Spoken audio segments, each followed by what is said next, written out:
Hello Kunal, how are you? Yeah. Absolutely fine, Bhaskar. How are you? Very well, very well.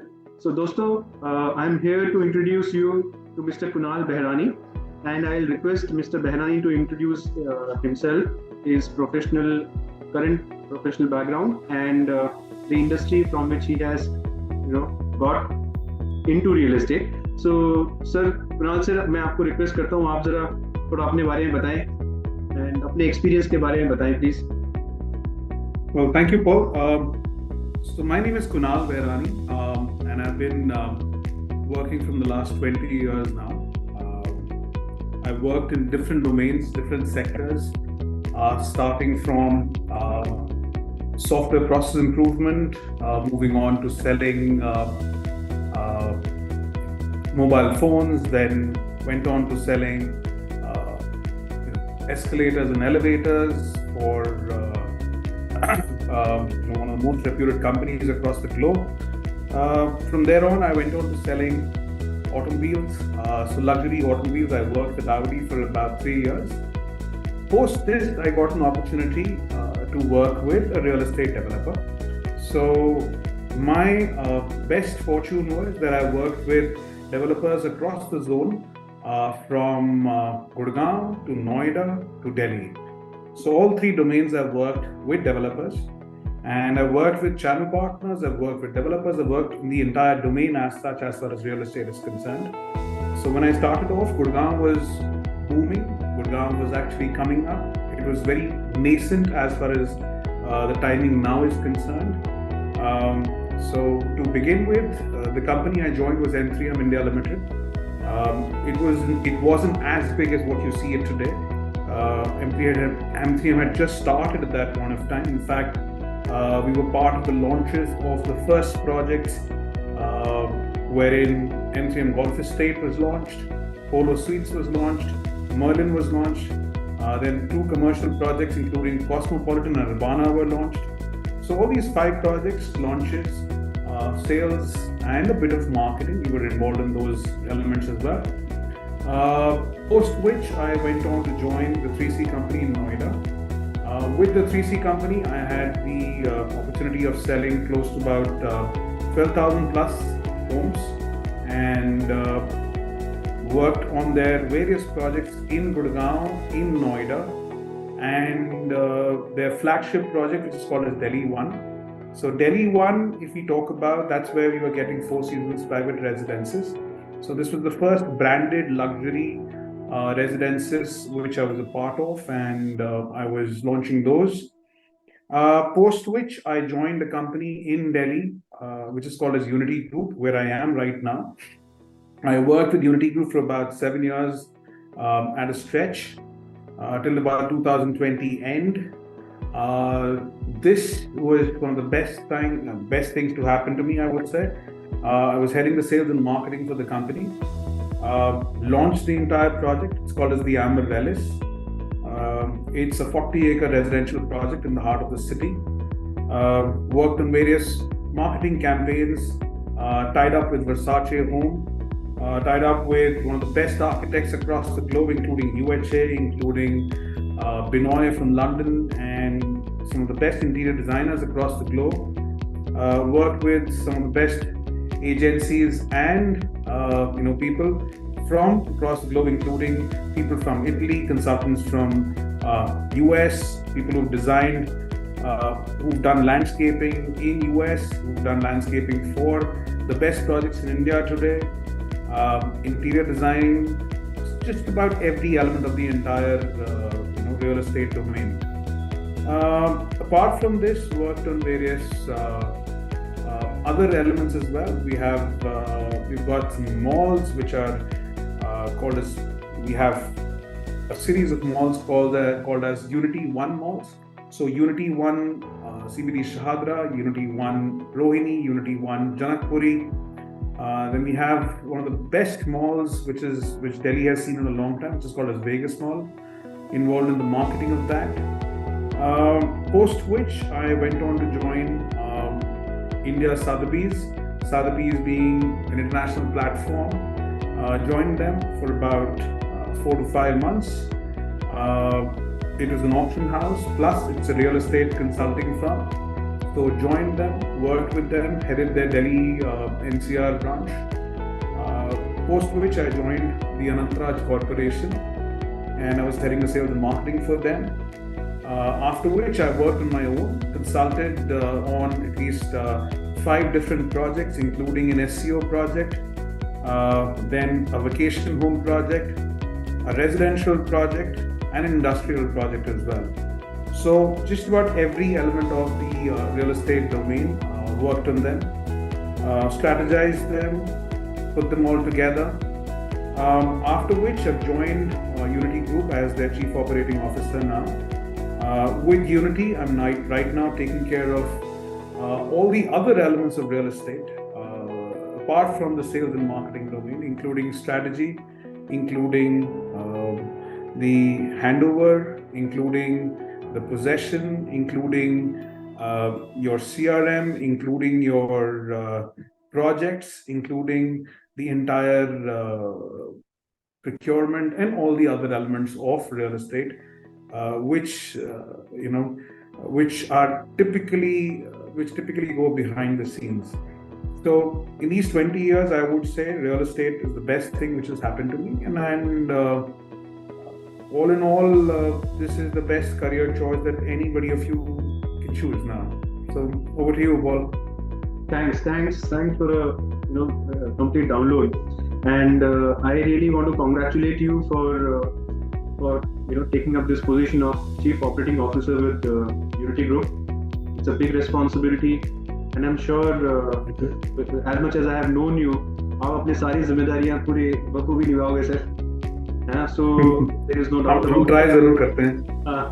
And इसके साथ I also want to tell you that your efforts that you have made to get things ready and possibly as much as you could for Vegas Mall in Dwarka, I think that is stupendous. मैं उस mall में कई बार गया हूँ और मुझे लगता है कि पूरे द्वारका में तो खैर उससे बढ़िया मॉल नहीं है, और अगर हम सोचें तो उसको पूरे दिल्ली एनसीआर में we can have it rated amongst one of the best, or can be tagged amongst the top malls in Delhi NCR. So congratulations to you for that also. Thank you very much. So sir, so my target audience here is also a lot of graduates who are graduating now, and they are not only from Gurgaon, ये गुड़गांव से बाहर के भी हैं, from different states. तो मैं अपना जो conversation है, I'll keep it both Hindi, English या English, जैसे आजकल सबसे है ना, कैसे आप कहीं वैसे होने. तो सर मैं आपसे थोड़ा पहले आपके व्यूज समझना चाहूँगा कि पिछले 20 सालों में जैसे आपने अलग अलग इंडस्ट्री में भी काम किया है, एंड आपने ये भी बोला कि आप real estate is possibly the best experience that you have, and how you have seen real estate changing. आपने real estate we have worked together in the past, and आपने रियल एस्टेट को किस तरीके से बदलते हुए देखा है. क्या चीज़ें हैं जो आपको लग रहा है कि रियल एस्टेट के फ्यूचर बहुत अच्छे हैं, या ऐसे क्या चीज़ों को आपको लगता है कि रियल एस्टेट में इमीडिएट इम्पैक्ट ना किया जाए तो इंडस्ट्री में ट्रस्ट नहीं बिल्ड हो सकता. थोड़ा अपना व्यू बताइए इन सब चीज़ों पे. तो हमने जब चालू किया था रियल एस्टेट में career, specially I would say जब मैंने चालू किया था, सो 2 एस्पेक्ट्स ऑफ इट. ऑब्वियसली मैंने पहली बार इन्वेस्टमेंट जब रियल एस्टेट में करी थी तो वो आज से कुछ 18 साल पहले थी, बट अपनी पर्सनल इन्वेस्टमेंट की बात कर रहा हूँ मैं, not as a family. But उसके बाद अगर मैं एज अ करियर बोलूँ तो मैंने रियल एस्टेट 2010 में मैंने पहली बार ज्वाइन किया था विद M3M, जैसे मैंने पहले बताया. और 2010 से लेकर अभी तक सबसे बड़ा चेंज जो मैंने देखा है, पहले डेवलपर्स पे ट्रस्ट करने के लिए जो कस्टमर्स थे उनको किसी ना किसी रेफरेंस की ज़रूरत पड़ती थी, किसी ना किसी इंसान की ज़रूरत पड़ती थी, और एट द सेम टाइम एक और चीज़ ज़रूरत पड़ती थी उनको कि ठीक है, यहाँ से किसी ने कमाया है तो मैं भी इसमें पैसे लगा देता हूँ. लेकिन आज की डेट में with RERA coming into the picture, लोगों का ट्रस्ट काफ़ी ज़्यादा है डेवलपर्स के ऊपर, जो अच्छे डेवलपर्स हैं, स्पेशली क्योंकि RERA has actually separated the boys from the men from the boys, is what I would say.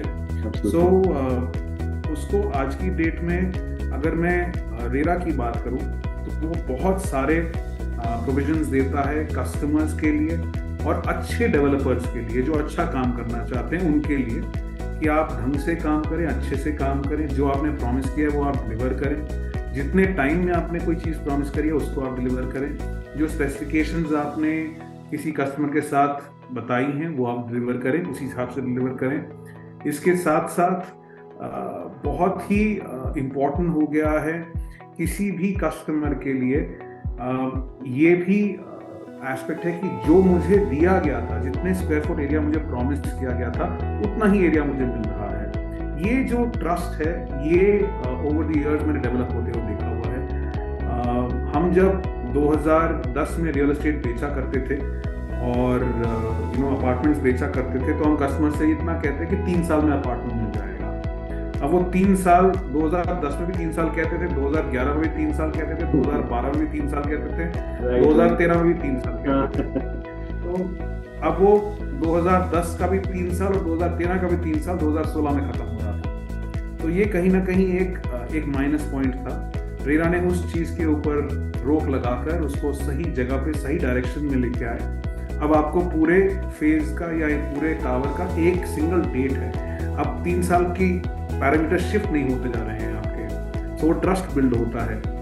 दूसरा थोड़ा सा ऐसा एलिमेंट था कि रियल एस्टेट में बहुत ही अच्छे घरों के लोग कहीं नहीं आते थे, डेवलपर्स के पास आते थे, लेकिन शायद चैनल पार्टनर के यहाँ या ब्रोकर के यहाँ, और ब्रोकर्स की इतनी इज्जत नहीं होती थी उस टाइम पे, इतने एजुकेशन लेवल्स भी नहीं होते थे और इतनी इज्जत भी नहीं होती थी फ्रैंकली। आज से कुछ 15 साल पहले की बात करूं तो मैं, लेकिन आज की डेट में द ब्रोकर्स हुआ देयर, द चैनल पार्टनर्स जो हैं, जो एडवाइजर्स हैं, जो रियल्टर्स हैं जितने बैठे हैं मार्केट में, they are very affluent, they are very educated, they are way more informed, और आज की डेट में they are way more organized। अपने आप में वो सारे के सारे बहुत ही अच्छा काम कर रहे हैं, ठीक है। इसके साथ साथ सोफिस्टिकेटेड फैमिलीज से आ रहे हैं, अच्छे फैमिलीज से आ रहे हैं, रिस्पेक्टेबल जॉब्स हैं ये, और बहुत ज्यादा इनको रिस्पेक्ट मिल रही है आज की डेट में। रिस्पेक्ट के साथ साथ अनडाउटेडली रियल एस्टेट में ये सब लोग पैसे तो ऑफ कोर्स कमाते ही हैं, ऐसा नहीं कि पैसे नहीं कमाते, लेकिन उसके साथ साथ इज्जत भी बहुत मिलती है। मैं पहले प्लीज कंप्लीट कीजिए, फिर मैं आपको एक बार रोकूंगा। सो जो भी आपने रेरा के संबंध में बताया, तो मैं एक बार उसको समराइज करना चाहता हूँ अपने व्यूअर्स के लिए कि किस तरीके से रेरा के इम्प्लीमेंटेशन के बाद से, तो जो मैं आपसे समझ पा रहा हूँ वो ये है कि आप ये कह रहे हैं कि रेरा एक ऐसा सिस्टम है जो सरकार द्वारा लाया गया है, और इस सिस्टम के बेसिस में डेवलपर जो कमिट कर रहे हैं at the time of sale, उनको वो फुलफिल करना पड़ेगा। जरूर कोई ना कोई अथॉरिटी होगी जो डेवलपर्स के इन प्रॉमिसेस को चेक में रखते होंगे, और बिल्कुल जो जिन टाइमलाइंस पे प्लीज आपको रेरा के साथ साथ अगर आप फुली एडयर करते हैं, जितने प्रोजेक्ट्स रेरा में आज के डेट में रजिस्टर्ड है, आपको उसका क्वार्टरली रिपोर्ट सबमिट करना है कि आपका प्रोजेक्ट कहाँ तक पहुँचा है, और आपको वो अथॉरिटीज चेक भी करती है, तो which is very very relevant. पहले ये सब कोई चेक नहीं होता था। अगर मैंने ये कह दिया 3 साल में कंप्लीट करूँगा तो कोई चेक नहीं था मेरे ऊपर, चेक्स एंड बैलेंसेस कुछ नहीं थे। आज मेरे ऊपर चेक्स एंड बैलेंसेस बहुत सारे, मल्टीपल चेक्स एंड बैलेंसेस हैं। मेरा सिंगल कॉन्ट्रैक्ट है, मतलब आप चाहे एक्स डेवलपर से लीजिए, चाहे वाई डेवलपर से लीजिए, चाहे जेड डेवलपर से लीजिए, सिंगल अग्रीमेंट बन रहा है आज की डेट में। उसके अग्रीमेंट की बॉडी सिमिलर है, अग्रीमेंट की बॉडी चेंज नहीं हो रही है, उसके प्रोविजंस चेंज नहीं हो रहे हैं। सो ये बहुत ही अच्छा एक प्रावधान जो सरकार लेके आई है, और एक एक्ट लेके आई है, which is a very good act. Sorry, आप बताइए। हाँ, नहीं, बिल्कुल परफेक्ट है, आपने मेरा काम काफी आसान कर दिया है। सो रेरा बेसिकली आप ये कह रहे हैं, रेरा के द्वारा सरकार ने एक स्ट्रिंजेंट चेकलिस्ट इंप्लीमेंट किया है। एग्रीमेंट अक्रॉस बोर्ड जितने भी डेवलपमेंट कंपनीज काम कर रही हैं ब्रॉडली सबके लिए टर्म्स एंड कंडीशन सेम है। जो चीज़ें चेंज हो रही होंगी फ्रॉम प्रोजेक्ट टू प्रोजेक्ट, शायद वो प्रोजेक्ट के स्पेसिफिकेशंस होंगे, साइजेस होंगे, कुछ एमिनिटीज होंगी जो अलग अलग प्रोजेक्ट्स ऑफर कर रही होंगी। यस। और एक और चीज़ आपने बहुत इंपॉर्टेंट चीज़ हाईलाइट की है जी, कि रेरा में every developer has to submit a quarterly report to the RERA authority, ताकि जो भी प्रोग्रेस उस प्रोजेक्ट के या प्रोजेक्ट में किया जा रहा है उसको एक स्ट्रिक्ट चेक एंड बैलेंस में रखा जा सके। Absolutely. और आई थिंक यही वजह है, जैसे जो मैं आपसे समझ पा रहा हूँ, कि शायद एक ये वजह है कि ट्रस्ट जो बायर्स हैं, चाहे वो इंटरनेशनल बायर्स हो या डोमेस्टिक बायर्स हो, ट्रस्ट काफी हद तक हम लोग ट्रस्ट बिल्ड करने में सक्सेसफुल हुए हैं। 2010 जैसे आपने बताया कि आप 2010 में M3M जैसे कंपनी में आपने ज्वाइन किया था, which is now grown into a giant, अपने आप में एक बहुत बड़ी कंपनी है आज के दिन M3M के। तकरीबन हर फील्ड में कोई ना कोई प्रोजेक्ट है, और चाहे वो कमर्शियल हो, रिटेल हो, हाई एंड लग्जरी प्रोजेक्ट्स हो। और इसके साथ साथ कुछ आपने जैसे और बहुत ज़रूरी बात बताई, वो ये है कि अगर कोई अपॉर्चुनिटी में कोई अगर चैनल पार्टनर्स की तरफ आता है, किसी का रुझाव अगर चैनल पार्टनर या अपना काम शुरू करने में है, तो जैसे पहले वो इज्जत नहीं थी, लेकिन आजकल people are very well qualified, तो उनको वो रेस्पेक्ट भी मिलता है, and people do their share of hard work, so they are well informed, and I think they are able to advise the right points to the buyer. तो उसके लिए उनको रिवॉर्ड भी पहले के मुकाबले अगर देखा जाए बेहतर है। तो फिर मैं इसी कॉन्वर्सेशन को थोड़ा आगे बढ़ाते हुए कुणाल सर, मैं आपसे एक चीज़ पूछना चाहूँगा कि ज़रा आप ये बताएं कि करियर अपॉर्चुनिटीज़ एक ग्रेजुएट के लिए, चाहे वो किसी भी फील्ड से आया हो, अगर इंजीनियरिंग ग्रेजुएट है, आर्किटेक्चरल ग्रेजुएट है, कॉमर्स ग्रेजुएट है, क्योंकि इन सब की अलग अलग फील्ड है रियल एस्टेट में, तो उन सब की क्या क्या अपॉर्चुनिटीज़ आपको लगता है कि अवेलेबल है आज के दिन? रियल एस्टेट एज सच की बात करें ना, तो it is the mother of all occupations. हम लोग कितना मर्जी कर लें, आपका इवेंचुअली आपका पैसा घूम घाम के सारी चीजों में आप कहीं पे पैसा लगाते हैं, वो इवेंचुअली घूम के यहीं पे आता है। बिल्कुल सही। तो कहीं ना कहीं इसके अंदर आपको इतने सारे अपॉर्चुनिटीज हैं, चाहे आप कोई डेवलपर को ज्वाइन कर लें, जैसे कि जैसे मैं काम कर रहा हूँ, जैसे आप कर रहे हैं, जैसे मैं कर रहा हूँ आज की डेट में, आप एक डेवलपर को ज्वाइन करते हैं तो डेवलपर के यहाँ पे आपको सेल्स एंड मार्केटिंग प्रोफाइल्स होते हैं। डेवलपर के यहाँ पे अगर आप इंजीनियरिंग, आप सिविल इंजीनियरिंग बैकग्राउंड से हैं तो आप प्रोजेक्ट्स में आ सकते हैं। अगर आप मैकेनिकल इंजीनियर हैं तो आप बहुत आसानी से उसमें MEP एक जो डोमेन होता है, which is mechanical electrical and plumbing का डोमेन होता है, आप उसमें आ सकते हैं। अगर आप प्लानिंग में अच्छे हैं तो आप प्लानिंग कर सकते हैं। रियल एस्टेट में बहुत ही अच्छा काम करता है ये चीज, ऐसा नहीं है। स्ट्रैटेजी की बहुत जरूरत है कहीं ना कहीं। अगर आप स्ट्रैटेजी में कुछ पढ़ाई करना चाहते हैं तो वहां पे कर सकते हैं। मैं सिर्फ डेवलपर की यहाँ बता रहा हूँ गोल सर। ठीक है। Of course money is in कुछ आप आर्किटेक्ट्स के लिए, आप आर्किटेक्ट हैं तो आप आर्किटेक्चरल डोमेन में बहुत अच्छा काम कर सकते हैं। आपका अगर रुझान इंटीरियर डिजाइनिंग की तरफ है तो वो भी आज के डेट में काफी अच्छा स्कोप है। हाँ, आजकल तो अगर आपकी बड़ा स्कोप दिखता है, इतने सारे नए मकान जो हैंडओवर हो रहे हैं और बायर्स उनका पोजीशन देने के बाद इंटीरियर करवाना ही चाहता है। एब्सोल्युटली, मतलब आप इतना मान के चलिए कि आज अगर मैं एक ऐसा घर, एवरेज दिल्ली में एक घर की बात करूं, मैं दिल्ली NCR की बात करूं, every house which is above 2 crore और 2.5 करोड़ एज अ, अगर 2.5 करोड़ रुपए के ऊपर का जो घर है उसकी मैं बात करूं तो अप्रोक्सीमेटली कुछ इसमें 60 to 70% घर ऐसे हैं जो अपना इंटीरियर कराते हैं। तो जो अगर 60% घर इसमें इंटीरियर कराते हैं 2.5 करोड़ के ऊपर वाले लोग, तो आप ये सोचिए कि इतना अमाउंट ऑफ वर्क है, क्वांटम ऑफ वर्क बहुत ज्यादा है, और इसके लिए क्वालिफाइड लोग सच में बहुत कम है मार्केट में। आजकल तो दिल्ली NCR में 2-2.5 करोड़ का मकान तो एक आम सी बात है, और बहुत आम सी बात है, बहुत आम सी बात है। और कोई भी जो 2-2.5 करोड़, करेक्ट, तो कोई भी जो 2-2.5 करोड़ का घर खरीदता है वो 25 से 30 लाख रुपए अपने घर के इंटीरियर में लगा देता है। अगर वो 30 लाख रुपए अपने घर के इंटीरियर में लगाता है तो उसको एक बहुत अच्छा एक कोऑर्डिनेटर, एक इंटीरियर डिजाइनर की जरूरत पड़ती है। फिर ऑफ कोर्स बिकॉज पैसा इन्वॉल्व है, financing accounting, all these elements definitely are there.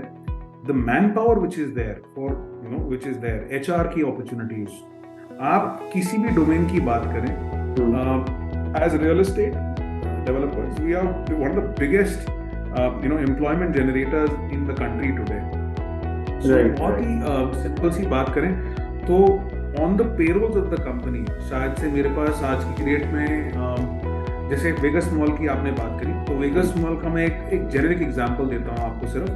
हमारे पेरोल्स पे, तो यूनिटी ग्रुप के पेरोल्स पे या वेगस मॉल के पेरोल्स पे हार्डली कुछ, मैं कहता हूँ 25 या 30 लोग होंगे, लेकिन उस मॉल में हजारों लोग हैं, 10,000 प्लस लोग काम करता है। बाप रे, 10,000 लोग काम करते हैं और 10,000 लोगों का घर चलता है एक मॉल की वजह से, एक मॉल से। सो ये आप अपने आप में एक छोटा नंबर लगता है, लेकिन इसमें अप्रोक्सीमेटली कुछ 700 से 800 तो ऑन द ग्राउंड फोर्स लगती है जो आपको दिखती नहीं है। हाउसकीपिंग है, फिर आपका क्या कहते हैं, आपका सिक्योरिटी मैनेजमेंट है, ट्रैफिक मैनेजमेंट है, पार्किंग मैनेजमेंट है, मॉल मैनेजमेंट है। कई हजारों गाड़ियां खड़ी हो सकती हैं मॉल में तो। एब्सोल्युटली। अगर आप वेगस मॉल की बात करें तो उसके अंदर 4 बेसमेंट्स हैं, तो it is only one of the, मैं सिर्फ 2 तक गया हूं। 4, करेक्ट। सो अगर आप संडे को जाएंगे या 25 दिसंबर को जाइए, आपको -4 पे शायद से मिलेगी। तो इसलिए बना के रखते हैं क्योंकि ये प्रोविजन आज की जरूरत है इन चीजों की। उसके बाद आपको पूरा मॉल को आपको टेक्निकली भी मैनेज करना है, उसको आपको अदरवाइज भी मैनेज करना है, कमर्शियली वायबल बनाना है किसी भी चीज के लिए। तो उस सब के लिए काफी सारे एलिमेंट्स जाते हैं, तो बहुत सारे उसके पीछे चीजें जाती हैं। तो it looks simple but it is a very tedious and a complicated process. तो ये अपने आप चीजें चलती हैं। तो ये तो हो गया सिर्फ डेवलपर के पास। अब अगर हम एज अ चैनल पार्टनर बात करते हैं, तो आज की डेट में चैनल पार्टनर्स भी इतने बड़े बड़े हो गए हैं जहाँ पे आप काम कर सकते हैं। ओके, काम कर रहे हैं, अच्छी तरीके से काम कर रहे हैं। इनके पास अपनी वर्कफोर्स 10 लोगों से लेकर आज 1,500 से 2,000 लोग भी काम कर रहे हैं एक ही चैनल पार्टनर फर्म में। तो इतने बड़े बड़े चैनल पार्टनर्स भी हो चुके हैं जो पैन इंडिया भी काम कर रहे हैं आज के डेट में। सही, बिल्कुल। इसको छोड़ के कुछ IPCs हैं जिसे हम इंटरनेशनल प्रॉपर्टी कंसल्टेंट्स कहते हैं। ये इंटरनेशनली काम करते हैं, मैंडेट्स पे काम करते हैं, कुछ नाम बताएंगे? अच्छा काम करते हैं।